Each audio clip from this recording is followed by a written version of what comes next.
Okay, tell me a little bit about yourself. I love your outfit. Oh, well, thank you very much. Well, it's from Nigeria. So this is an outfit. It's made out of a material called Aso-Oke. And then it's made in only one place. It's made in a place called Iseyin in Oyo State. Oyo is in the southwest of Nigeria. So it's made in Iseyin. Now, if you go on your phone, if you give me your phone, can I show you something on your phone? Okay, so there you go. Okay, so if you go on Google, let's go on Google. So we're going to search for the Ife bronzes. So that's going to be IFE bronzes. Ife bronzes. Now you see these guys. These are 1,300 years ago, 1,300 years ago, and you see that they're dressed like me. If you go here, you begin to see them. You see these beads, and then the clothes. You see that? And this 1,300 years ago, what happened is like the British came and then they stole this. They took them to the British Museum.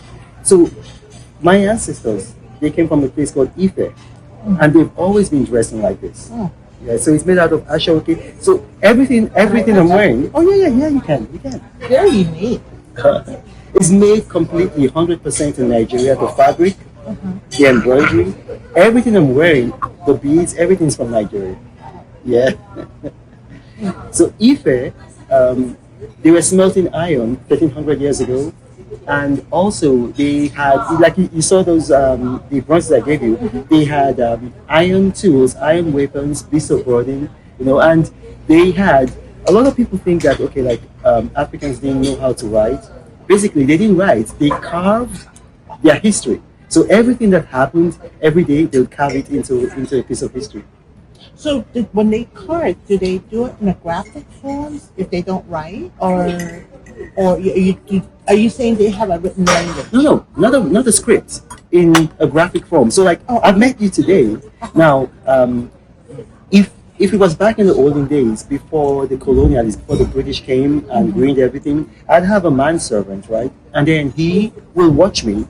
Basically, everything that's occurring right now. Your name is Josephine. Okay, Josephine. So my name is Reno. So between you and I, Josephine and Reno, everything we're discussing, he's going to carve it down, and so it's going You to can be take notes. Scribe. So, yeah. Describe. So every day we had that every day. So and then also we had something called oriki, and so we had people. They are in English you could call them griots. What they do is like they sing everything that happened. So at the end of the day, they're going to sing everything that happened, and then they pass it from generation to generation. Wow. Yeah. Now, how are you related with your culture that you're from? Well, I mean, I've been here since '83, so since I was 9. But I'm very tied to my culture because of my parents, the way my parents brought me up. When I was growing up, I didn't have any English names, and I asked my mother once. My mother's father, used to be the Olu of a place called Wari, so he was a traditional ruler. And my mother told me, "Why do you want an English name?" And I said, "Well, I was in Berkeley. At Berkeley, I was 9. My folks were at Berkeley." And I told her, "Well, all my classmates, they have English names." And she told me, "How many of them have African names? How many of them have Ishakiri names?" Said, "Go back and tell them to bear an African name. When they bear an African name, I'll give you an English name." Good Were your mom. parents working on the campus at Berkeley? They were students. They were studying. Oh, they were students. Yeah, they were students. Yeah. Oh They were my students, God. Yeah, they were students. Yeah. And now, can you imagine? My daughter's at Berkeley. Yeah. Now, you said your family are coming from the ruling class from Nigeria from years and years back.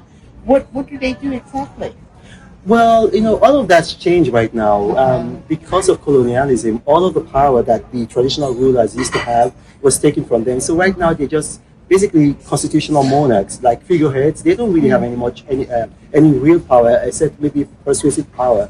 So we all came from a place called Ile-Ife, and from Ile-Ife we got to a place called Benin, and then my ancestors, they moved from there, Benin, to a place called Iwere, and they became what they call Ogiame. Ogiame is 2 words, Ogie, Ame, Lord of the Waters.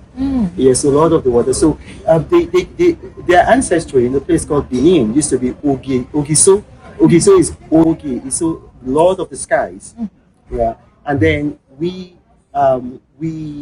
there was some kind of controversy. What happened was that the king had two boys born on the same day, and so there was controversy on who was the Edaike. Edaike is the crown prince, and so to kind of like prevent civil war, the Oba said, "Okay, you go to Iwere and you become Ogiame." So that's how my people left Benin and went to Warri. Yeah, Oh, okay. yeah. Okay. So, But it's been lovely. You have more questions? no, I think you're great. uh, I just admire the fact that you come here at a young age. You were able to reserve the culture and so proud. Well, I'm very proud of my culture. It's the 1,300 years ago, the British were pissing and doing the other stuff, number Yeah. one, in caves. My people were not doing that. We had toilets, we had holes, Yeah. we dug that. The problem with my people is that they were too receptive. They had too much humanity in them. So when the Yeah. British came and then they like accepted them with, oh, like, and then they came with guns, destroyed all our infrastructure, destroyed the largest man-made structure on earth ever. It used to be the walls of Benin. The British destroyed it 1897. All around the world, I hope you get inspired about what you see. Apostle of greatness, Reno is a master. Only one man against the whole world in large, fighting with the monsters. Poverty I can't stand, that's why Reno is